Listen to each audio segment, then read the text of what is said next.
Hi friends, welcome to Nahash kitchen. இது வரைக்கும் நம்ம சேனலை சப்ஸ்கிரைப் பண்ணாதவங்க சப்ஸ்கிரைப் பட்டனை ப்ரெஸ் பண்ணுங்கள். அப்படியே பக்கத்தில் இருக்க பெல் ஐக்கானை கிளிக் பண்ணுங்கள். அப்போ தான் நம்ம சேனலோட வீடியோஸை நீங்கள் மிஸ் பண்ணாமல் தான் பார்க்கலாம். வாங்க இப்போ வீடியோக்குள்ளே போகலாம். ஹாய் ஃப்ரெண்ட்ஸ், இன்றைக்கி நம்ம சேனலில் என்ன ரெசிபி பார்க்க போகிறோன்னா ரொம்பவே சுவையான பூரண கொழுக்கட்டை தான் பார்க்க போகிறோம். என்ன பூரண கொழுக்கட்டைன்னு பார்த்தீங்கன்னா கடலைப்பருப்பு பூரண கொழுக்கட்டை பண்ண போகிறோம் ஃப்ரெண்ட்ஸ். இந்த கொழுக்கட்டை விநாயகருக்கு ரொம்பவே பிடித்தமான பூரண கொழுக்கட்டை.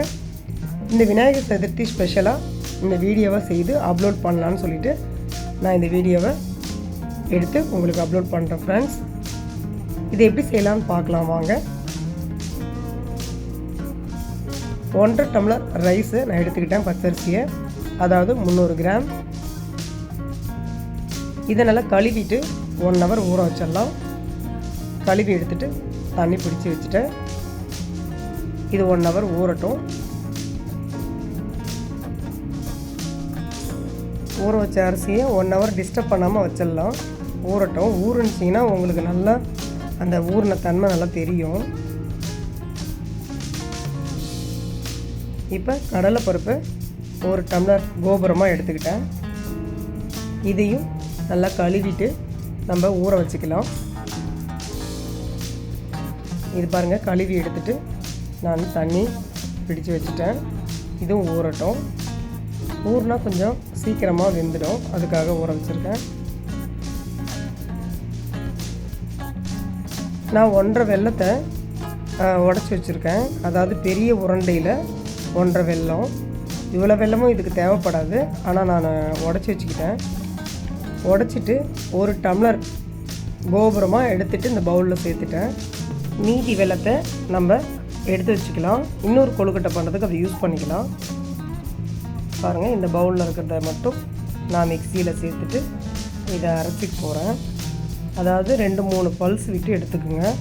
ரொம்ப மிக்சியில் போட்டு நைஸாக அரைச்சிங்கன்னா அப்படியே கட்டி பிடிச்சிக்குவோம். பாருங்கள், பல்ஸ் விட்டு எடுத்திங்கன்னா இந்த மாதிரி உதிரி உதிரியாக இருக்கும். இது மாதிரி இருந்தால் பூரணத்து கூட நல்லா மிக்ஸ் ஆகி இலகி நல்லாயிருக்கும். அதுக்காக அதை அரைச்சிட்டு அரைச்சதை ஒரு பவுலில் சேர்த்துட்டேன். நம்ம வெல்லத்தை பொடி பண்ணி பவுலில் சேர்த்தாச்சு. இப்போ கடலைப்பருப்பை வேக வச்சுக்கலாம். ஊறின கடலைப்பருப்பை நான் குக்கரில் சேர்த்துட்டு இந்த பருப்புக்கு லைட்டாக கொஞ்சம் உப்பு சேர்த்துட்டு வேக வைக்க போகிறேன். பாருங்கள், கொஞ்சம் உப்பு போட்டுக்கோங்க, ஏன்னா ஸ்வீட் தான் பண்ண போகிறோம். ரொம்ப உப்பு சேர்க்காதீங்க. 2 விசில் விட்டு எடுத்துக்கிட்டேன். பாருங்கள், நல்லா கொஞ்சம் நெத்து பதமாக வேக வச்சு எடுத்துருக்கேன். ரொம்ப கொலன்னு வேக வைக்காதீங்க, அது ஒரு மாதிரி பேஸ்ட் மாதிரி ஆகிடும். நெத்து பதமாக எடுத்துகிட்டு தண்ணி வடிச்சிட்டு தட்டில் ஆற வச்சுருக்கேன். ஆற வச்சதை இப்போ மிக்சியில் சேர்த்து அதேமாரி பல்ஸ் விட்டு எடுத்துக்க போகிறேன். பொடி பொடியாக பாருங்கள், மாவு மாதிரி அரைச்சிக்கிட்டேன். இப்போ இதுவும் அந்த வெல்லம் அரைச்சி வச்ச பவுல்லே சேர்த்துக்கலாம். மிக்சியில் 2 தடவை போட்டேன். அவ்வளோதான், அந்த பருப்பு 1 டம்ளர் பருப்பு அரைச்சாச்சு. இப்போ பிளேட்டில் சேர்த்துட்டு அந்த வெல்லமும் அந்த பருப்பு அரைச்சதையும் மிக்ஸ் பண்ணி பெரிய உருண்டையாக எடுத்துக்கிட்டேன். எடுத்து பவுலில் ரெடி பண்ணி வச்சுக்கிட்டேன். இப்போ மாவு ரெடி பண்ணிக்கலாம். நம்ம பூரணம் ரெடி பண்ணி எடுத்து வச்சாச்சு. இப்போ ஊற வச்சிருந்த அரிசியை பாருங்கள், எடுத்து காமிக்கிறேன். அது நல்லா ஊறினது உங்களுக்கு தெரியும். நல்லா ஊறிச்சு. ஊறின ரைஸை தண்ணி வடிச்சிட்டு ஒரு வெள்ளை வேஷ்டியில் இந்த அரிசியை தண்ணி இல்லாமல் எடுத்து போட்டு நல்லா பரப்பிட்டேன். பரப்பிட்டு கையில் பிடிக்கிற அளவுக்கு ஈராக இருக்கக்குள்ள இந்த அரிசியை எடுத்து குமிச்சு வச்சுட்டேன். இப்போ மிக்சியில் சேர்த்து அரைச்சிக்கலாம். 2 தடவை இந்த அளவுக்கு மிக்சிக்கு வந்துச்சு. பிளேடுக்கு மேலே அந்த அளவுக்கு எப்பயுமே அரைங்க. அப்போ தான் மிக்சி கெட்டு போகாமல் ரொம்ப நாள் இருக்கும். அந்த 1.5 டம்ளர் ரைஸும் 2 தடவை வந்தது. மிக்சியில் போட்டு அரைச்சி பவுட்ரு பண்ணிவிட்டு அது ஜல்லடையில் நல்லா மாவு ஜல்லடையில் ஜலிச்சு எடுத்துக்கிட்டேன். பாருங்கள், இந்த அளவுக்கு நெய்ஸாக அரைச்சி எடுத்துகிட்டு ஜல்லடையில் சேர்த்து நல்லா ஜலிச்சு எடுத்துக்கிட்டேன். நல்லா எந்த குப்பையும் இல்லை, மாவு நல்லா நைஸாக இருந்தது. மாவு ஃபுல்லாக கிடச்சிருச்சு. இந்த மாவை இப்போ தண்ணி ஊற்றி நம்ம பிசைஞ்சிக்கணும். அதாவது சுடுதண்ணி ஊற்றி இப்போ சுடுதண்ணி வச்சுட்டேன். இந்த மேல் மாவுக்கு கொஞ்சம் உப்பு சேர்க்கணுன்றதுனால கல்லுப்பு கொஞ்சம் சேர்த்துட்டு இந்த தண்ணியை கொதிக்க வைக்கிறேன். நல்லா கொதிச்சிருச்சு. தண்ணி நல்லா கொதித்த பிறகு எடுத்து மாவில் கொஞ்சம் கொஞ்சமாக விட்டு கிளறுங்க. அதிகமாக விட்டிங்கன்னா கொல கொலன்னு ஆகிடும். கொஞ்சம் கொஞ்சமாக விட்டு கிளறுறேன்.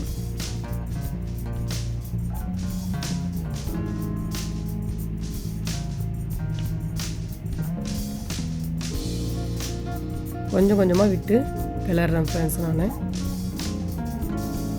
பாருங்கள் ஃபுல்லாக கிளறி முடிச்சிட்டேன். இப்படி அமுத்துனா என் கையில் ஒட்டவே இல்லை.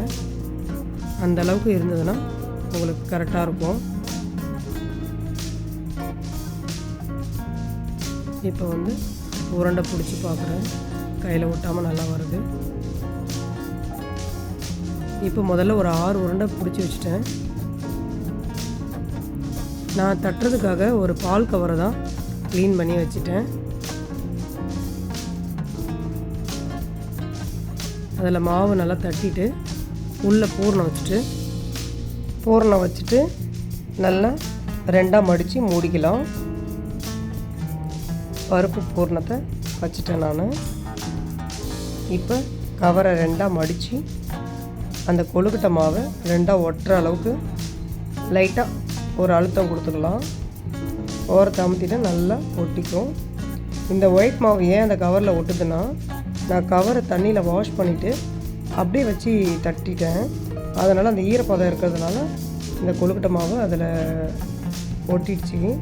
இப்போ வந்து கொஞ்சம் லைட்டாக ஆயில் போட்டுட்டு அடுத்த கொழுக்கட்டையை நம்ம ரெடி பண்ணலாம். நான் கொழுக்கட்டை பண்ணிவிட்டு இந்த ஓரத்தெல்லாம் மடித்து விட்டு டிசைன் பண்ணலான்னு பார்த்தேன்.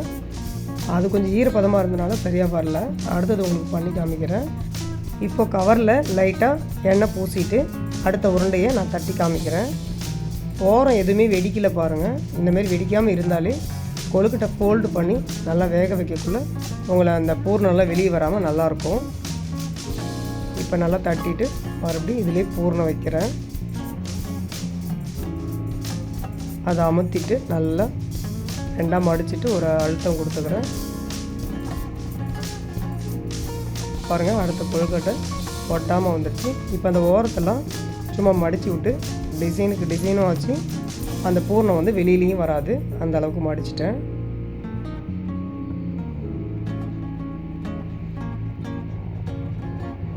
அவ்வளோதான் ஃப்ரெண்ட்ஸ். இது வந்து 6 செய்த 6 வந்து ஃபஸ்ட்டில் வச்சுட்டேன், வேக வச்சுட்டேன். மூடி போட்டுக்கலாம். இட்லி பாத்திரத்தில் வச்சு மூடி போட்டுட்டேன்.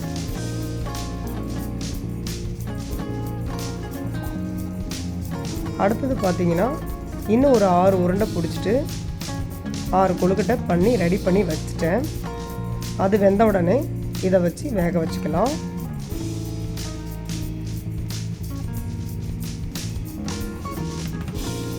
இந்த கொழுக்கட்டை வெந்திருக்கும் பாருங்கள்.